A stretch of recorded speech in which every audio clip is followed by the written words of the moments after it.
رومی شہنشاہ ہرقل حمص سے تقریباً 80 میل دور انطاکیہ میں تھا۔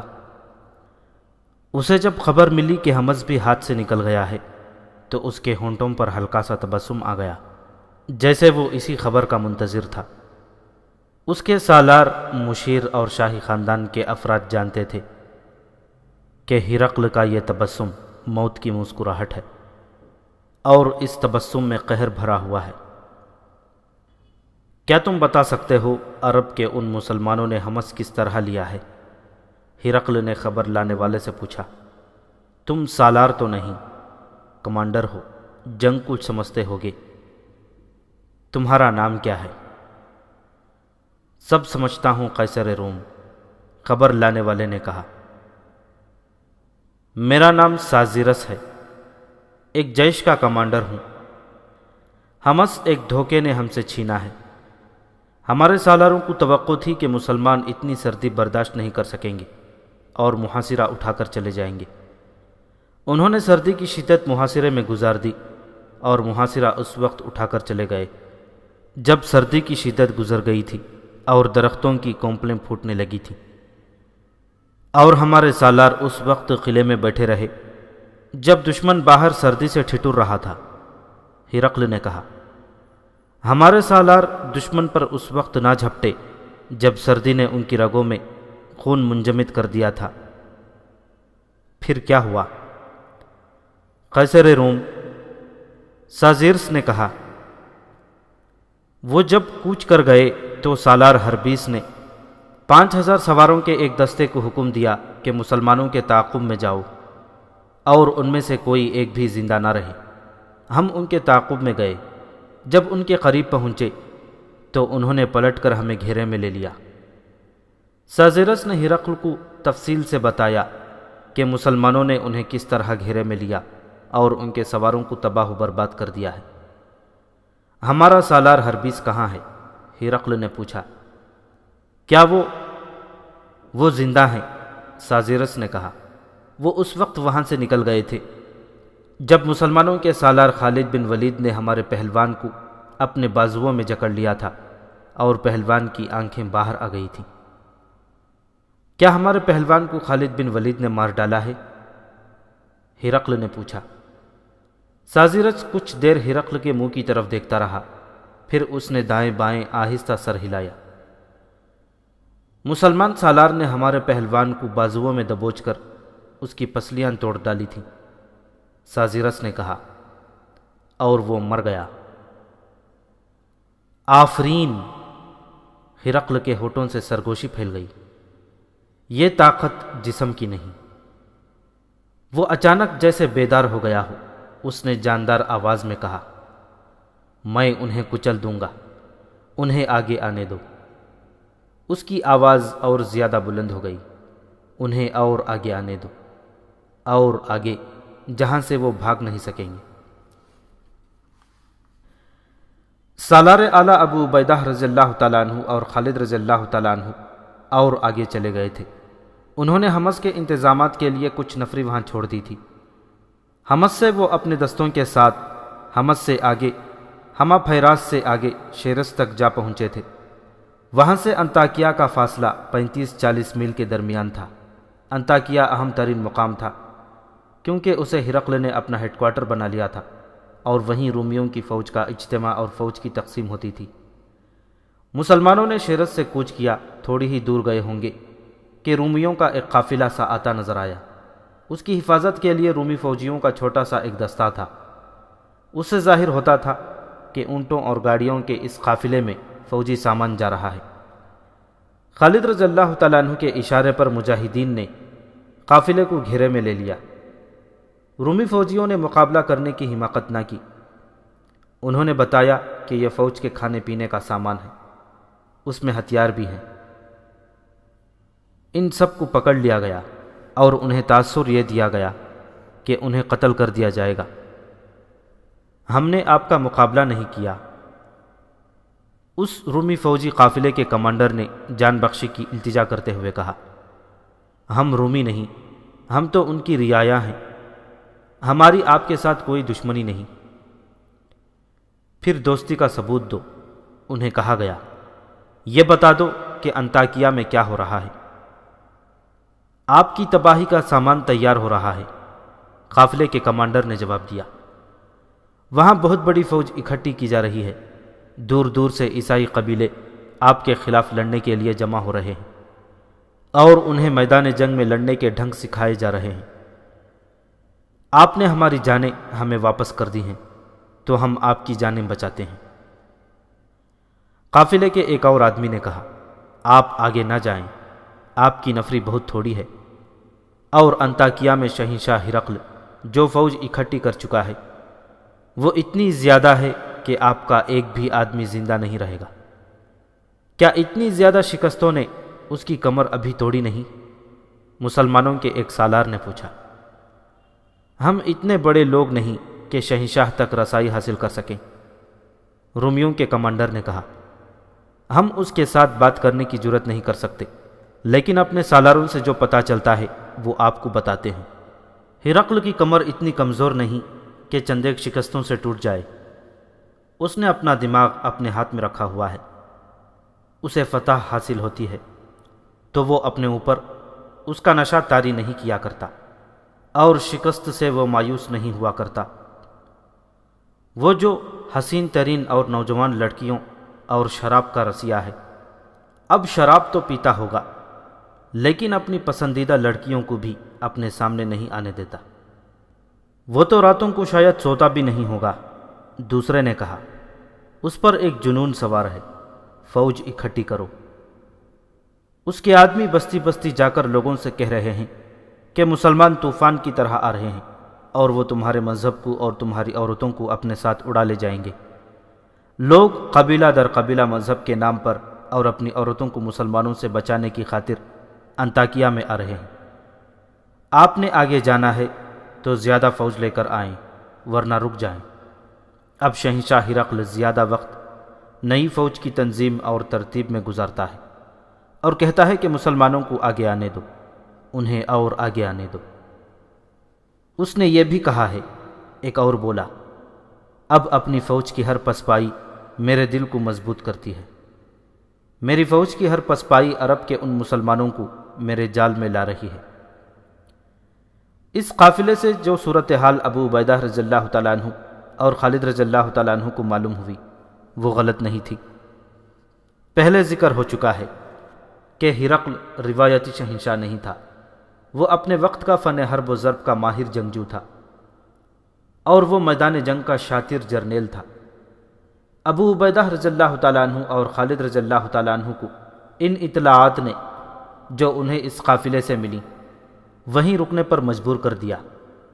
خدا کی قسم امین الامت، خالد نے ابو عبیدہ سے کہا، ہم یہاں بیٹھے نہیں رہیں گے۔ حضرت خالد نے حضرت ابو عبیدہ سے کہا، ہم یہاں بیٹھے نہیں رہیں گے اور ہم ہرقل کو اتنی مہلت نہیں دیں گے کہ وہ اپنی تیاریاں مکمل کر لے۔ آج رات تک اپنے کسی آدمی کو آ جانا چاہیے۔ ابو عبیدہ رضی اللہ تعالیٰ عنہ نے کہا، ابو سلیمان، جب تک آگے کی مصدقہ صورتحال معلوم نہیں ہو جاتی ہم آگے نہیں جائیں گے۔ اپنے کسی آدمی سے مراد وہ جاسوس تھے جو انطاکیہ تک پہنچے ہوئے تھے۔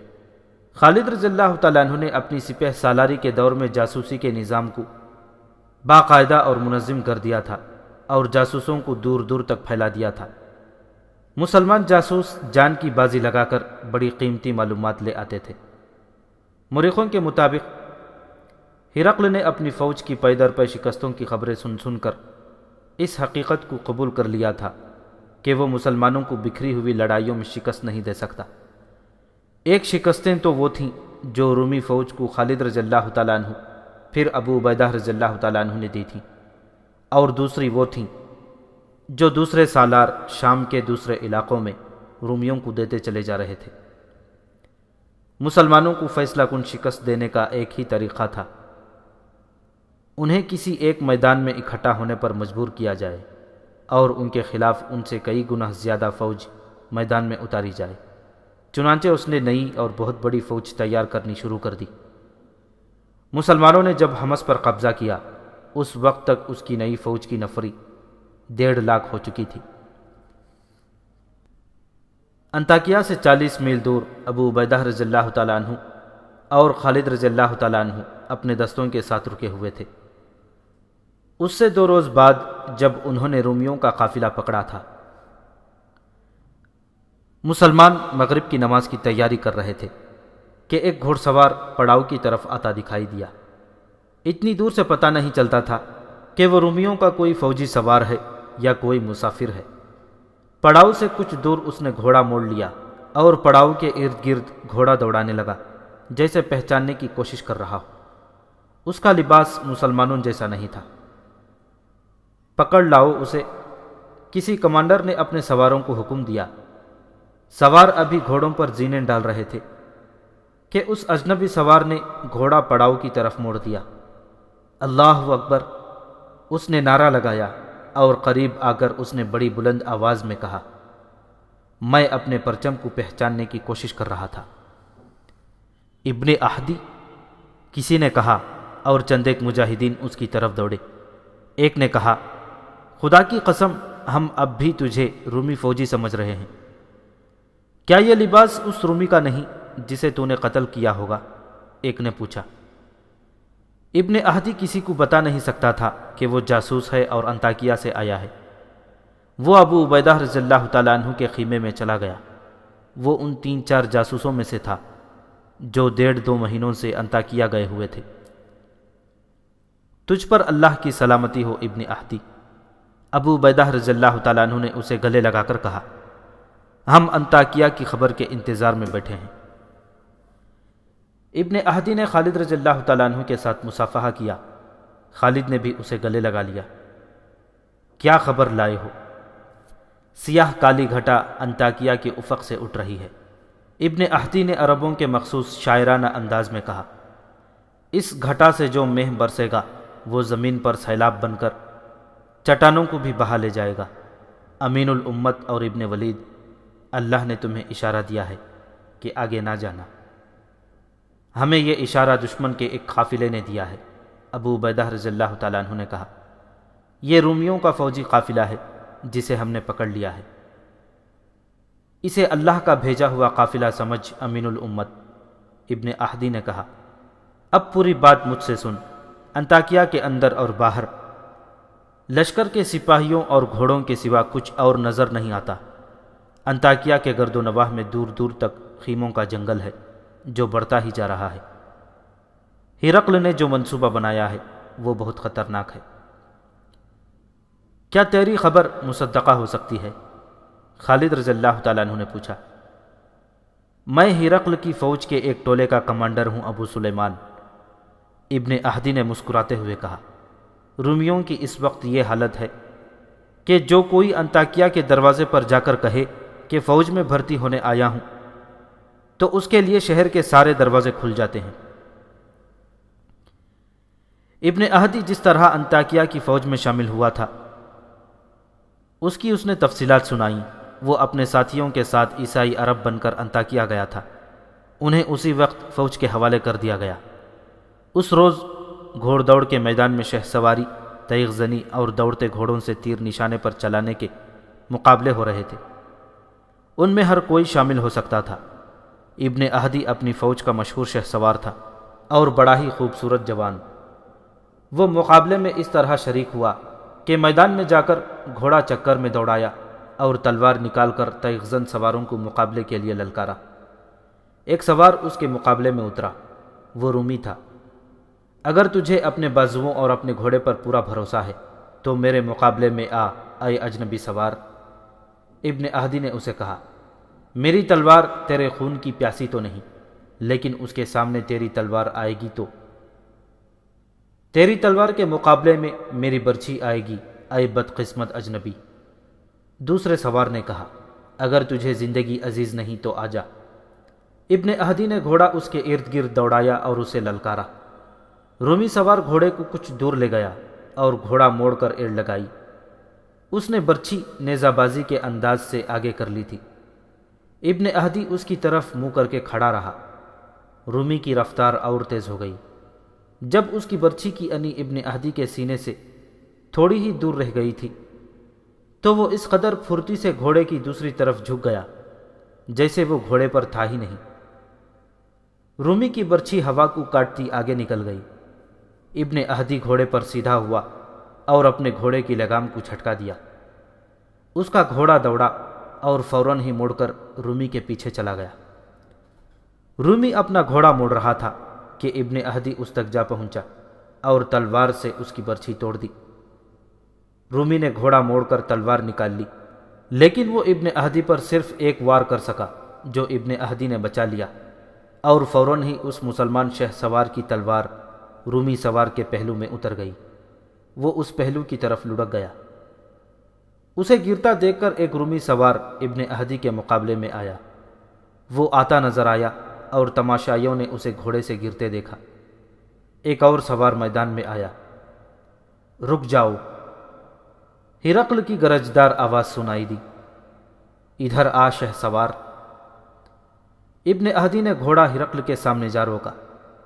ہرقل اونچی جگہ بیٹھا ہوا تھا۔ کیا تجھے بتایا نہیں گیا تھا کہ یہ مقابلے ہیں، لڑائی نہیں؟ ہرقل نے کہا۔ تم ان دونوں کو زخمی کر سکتے تھے، جان سے نہیں مارنا تھا۔ پھر بھی ہم تمہاری قدر کرتے ہیں۔ کہاں سے آیا ہے تو؟ مت پوچھ شہنشاہ، کہاں سے آیا ہوں؟ ابن اہدی نے کہا۔ یہ میرے دشمن نہیں تھے، لیکن میرے ہاتھ میں جب تلوار ہوتی ہے اور جب کوئی مجھے مقابلے کے لیے للکارتا ہے تو مجھے یقین ہو جاتا ہے کہ یہ شخص مسلمان ہے۔ میں جب اسے قتل کر چکتا ہوں تو مجھے یہ دیکھ کر بہت افسوس ہوتا ہے کہ یہ مسلمان نہیں۔ میرا دماغ میرے قابو میں نہیں رہتا۔ میں عیسائی عرب ہوں شہنشاہ، بہت دور سے آیا ہوں۔ کیا تیرے دل میں مسلمانوں کی اتنی دشمنی ہے کہ تو اندھا ہو جاتا ہے؟ ہرقل نے پوچھا۔ اس سے بھی زیادہ، جتنی شہنشاہ سمجھے ہیں۔ ابن اہدی نے کہا۔ کیا شہنشاہ مجھے آگے نہیں بھیجیں گے؟ میں مسلمانوں سے لڑنے آیا ہوں۔ ہم تجھے آگے بھیجیں گے، ہرقل نے کہا۔ تو نے 2 شیروں کو مارا ہے اور تو معمولی خاندان کا فرد نہیں لگتا۔ امین الامت ابن اہدی نے ابو عبیدہ اور خالد رضی اللہ تعالیٰ عنہ مجمعین سے کہا۔ میرا خیال تھا کہ وہ مجھے سپاہی کی حیثیت سے فوج میں رکھ لیں گے، لیکن انہوں نے مجھے 100 سپاہیوں کا کمانڈر بنا دیا۔ اس طرح میری رسائی سالاروں تک ہو گئی۔ میرے دوسرے ساتھی بھی کسی نہ کسی ایسی جگہ پہنچ گئے جہاں سے انہیں قیمتی خبریں مل سکتی تھیں۔ ہم سب عیسائی عرب بنے رہے اور آپس میں ملتے رہے۔ کچھ باتیں مجھے انہوں نے بتائی ہیں، باقی حالات میں نے خود دیکھے ہیں۔ حمص پر اپنے دستوں کے قبضے کی اطلاع انطاکیہ پہنچی تو میرے ساتھی مجھے ملے۔ ہمیں معلوم تھا کہ آپ حمص میں زیادہ دن نہیں رکو گے اور انطاکیہ کی طرف پیش قدمی کرو گے۔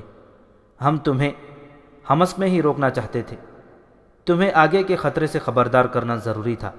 انطاکیہ کے ارد گرد کے علاقے میں اپنے لشکر کی تباہی کے سوا کچھ نہ تھا۔ ابن اہدی نے آگے کے جو حالات بتائے وہ اس طرح تھے کہ ہرقل نے بہت بڑی فوج تیار کرنے کی مہم ایسے طریقے سے چلائی تھی کہ عیسائیوں کے تمام قبیلے مسلمانوں کے خلاف لڑنے کے لیے اپنے گھوڑوں، اونٹوں اور ہتھیاروں کے ساتھ انطاکیہ میں جمع ہو گئے تھے۔ مورخ لکھتے ہیں کہ ان قبیلوں کے علاوہ یورپی ملکوں کے لوگ بھی آ گئے تھے۔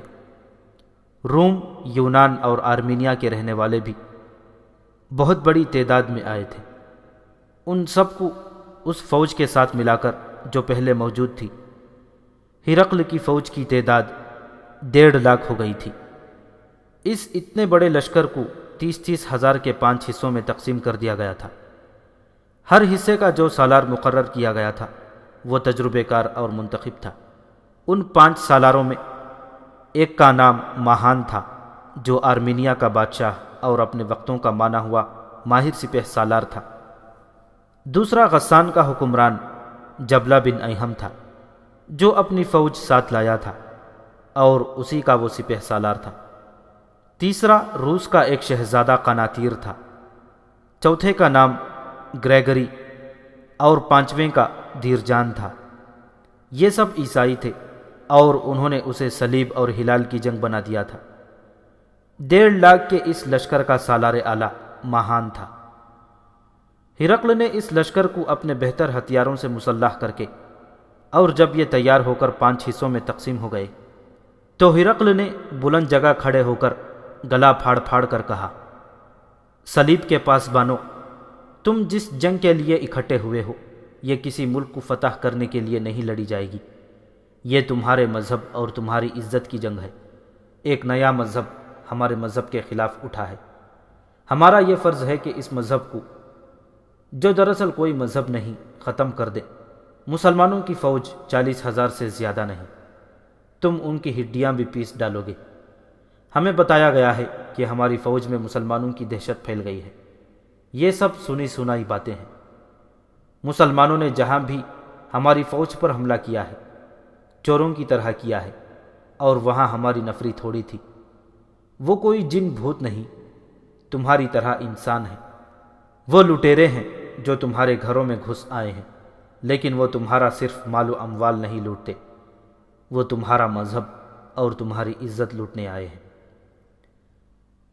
مورخ واقدی بلازری اور ہنری اسمتھ لکھتے ہیں کہ ہرقل نے پہلے ہی ان لوگوں کو بھڑکا کر اپنے لشکر میں شامل کیا تھا، اب انہیں اور زیادہ بھڑکا دیا۔ ابن اہدی نے ابو عبیدہ اور خالد رضی اللہ تعالیٰ عنہ مجمعین کو بتایا کہ ہرقل نے دوسرا اجتماع سالاروں، نائب سالاروں اور کمانڈروں کا کیا۔ پہلے انہیں بھی بھڑکایا، پھر انہیں احکام دیے اور ہدایات دیں۔ ان کے مطابق ہر سالار کی پیش قدمی اور اس کے ہدف کا تعین کیا گیا تھا۔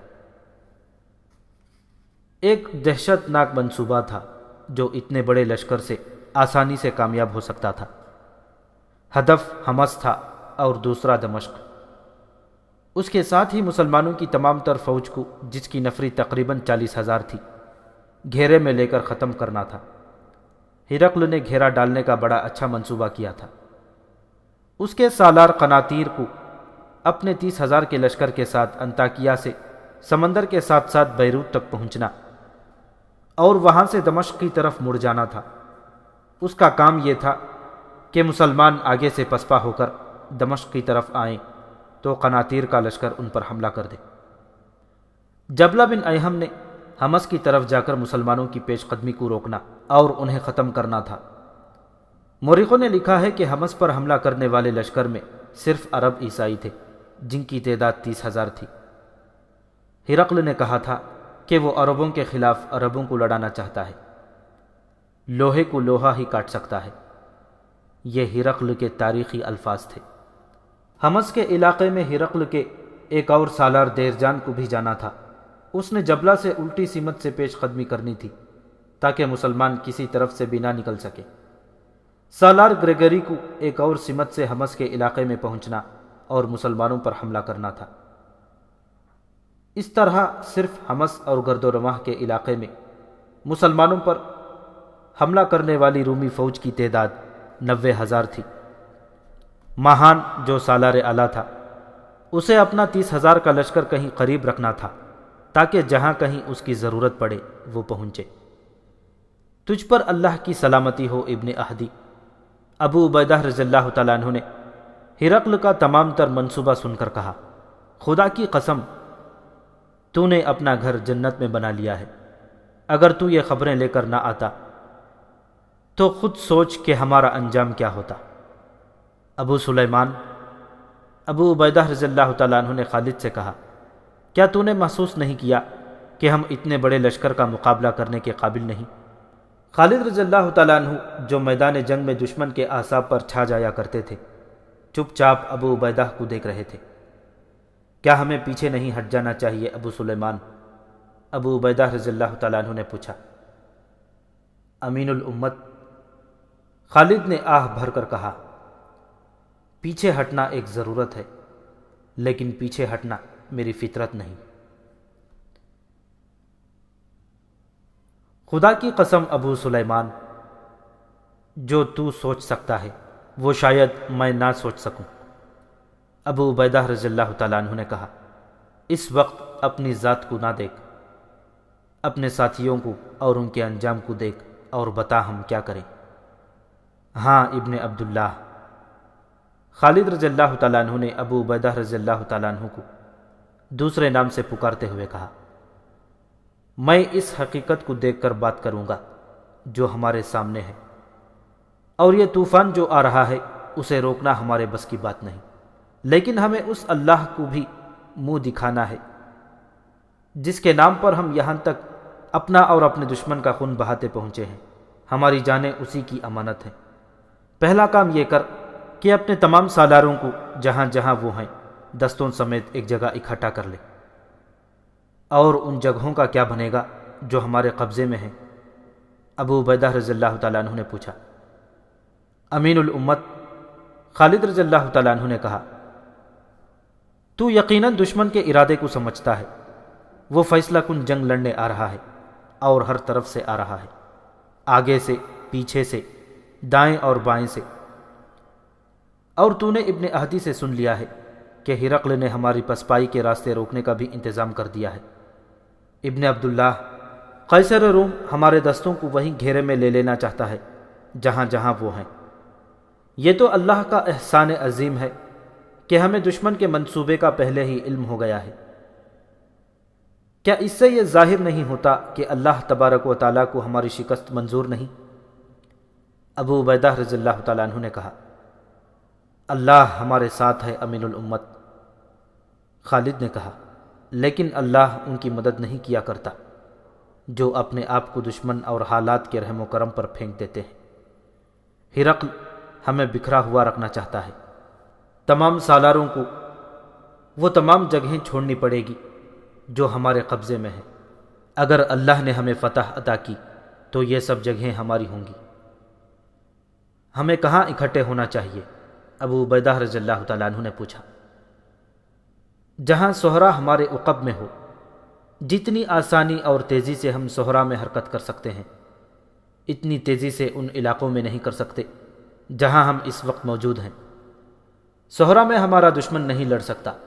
ہم صحرا کو اپنے قریب رکھیں گے تو ہمیں پیچھے ہٹنے میں سہولت ہوگی، اور جب دشمن ہمارے پیچھے آئے گا تو وہ اپنے علاقے کی سہولتوں سے محروم ہو جائے گا۔ تیرے سامنے ایسی کون سی جگہ ہے؟ جابیہ، خالد رضی اللہ تعالیٰ عنہ نے جواب دیا۔ وہاں سے 3 راستے نکلتے ہیں اور قریب سے ہی صحرا شروع ہو جاتا ہے۔ دریائے یرموک بھی بالکل قریب ہے۔ مسلمانوں کے بکھرے ہوئے دستوں کے سالار اعلیٰ ابو عبیدہ رضی اللہ تعالیٰ عنہ تھے، لیکن وہ خالد کو اپنی نسبت زیادہ قابل، تجربے کار اور جارح سالار سمجھتے تھے۔ اس لیے انہوں نے خالد رضی اللہ تعالیٰ عنہ کو اپنا مشیر خاص بلکہ دست راست بنا کر ساتھ رکھا ہوا تھا۔ اب ہرقل نے ایسی صورتحال پیدا کر دی تھی جس میں انہیں خالد رضی اللہ تعالیٰ عنہ کے مشوروں کی شدید ضرورت تھی۔ خالد تو اس سے بھی زیادہ خطرناک اور خوفناک صورتحال میں نہیں گھبراتے تھے۔ انہوں نے جو مشورے دیے ابو عبیدہ رضی اللہ تعالیٰ عنہ نے فوری طور پر ان پر عمل کیا۔ وہاں زیادہ سوچنے کا وقت تھا ہی نہیں، ایک ایک لمحہ قیمتی تھا۔ ہرقل کا لشکر انطاکیہ سے کوچ کر چکا تھا۔ حمص پر مسلمانوں کے قبضے کا 3 مہینہ گزر رہا تھا۔ ہرقل کے لشکر کا وہ حصہ جو جبلہ بن ایہم کی زیر کمان تھا جون 636 عیسوی میں حمص کے قریب پہنچ گیا۔ ہرقل کے جاسوسوں نے اسے اطلاع دی تھی کہ انہوں نے مسلمانوں کی فوج کو شیرس کے مقام پر پڑاؤ ڈالے دیکھا ہے، لیکن جبلہ کا لشکر وہاں پہنچا تو وہاں پڑاؤ کے آثار تو ملتے تھے، لیکن لشکر کا کوئی ایک بھی آدمی وہاں نہیں تھا۔ جبلہ نے کہا کہ وہ حمص میں اکٹھے ہو گئے ہیں۔ اس نے اپنا ہراول دستہ حمص کو روانہ کر دیا۔ دیکھا کہ شہر کے دروازے کھلے ہوئے ہیں، دیواروں پر شہر کے لوگ کھڑے تھے، کوئی فوجی نظر نہیں آتا تھا۔ کہاں ہے مسلمان؟ ہراول کے سالار نے پوچھا۔ یہاں کوئی مسلمان نہیں، اسے اوپر سے جواب ملا۔ کیا تم اپنے مذہب کے دشمن کے ساتھ مل گئے ہو؟ رومی ہراول کے سالار نے کہا۔ کیا دروازے کھلے چھوڑ کر ہمیں دھوکہ دینا چاہتے ہو؟ اندر آ کر دیکھ لو، اوپر سے شہریوں نے اسے بتایا۔ اگر تم بھی اس دھوکے میں شریک ہو تو اپنی سزا سوچ لو، ہراول کے سالار نے کہا۔ اس نے اپنے دستے کو شہر سے باہر رہنے دیا اور اپنے سالار جبلہ کی طرف قاصد دوڑا دیا کہ یہ دھوکہ معلوم ہوتا ہے کہ شہر میں کوئی فوج نہیں۔ جبلہ کو پیغام ملا تو وہ واہی تباہی بکنے لگا۔ یہ دھوکہ ہے۔ جبلہ غصے میں چلایا، مسلمانوں نے ہماری فوج کو جہاں بھی شکست دی ہے دھوکے سے دی ہے۔ وہ شہر میں موجود ہیں اور انہوں نے ہمیں پھانسنے کے لیے شہر کے دروازے کھلے چھوڑ رکھے ہیں۔ جبلہ نے اپنے 30,000 کے لشکر کو پیش قدمی کا حکم اس ہدایات کے ساتھ دیا کہ حمص کے دروازوں میں سیلاب کی طرح داخل ہوں اور شہر میں بکھرے نہیں۔ مسلمان لوگوں کے گھروں میں چھپے ہوئے ہوں گے۔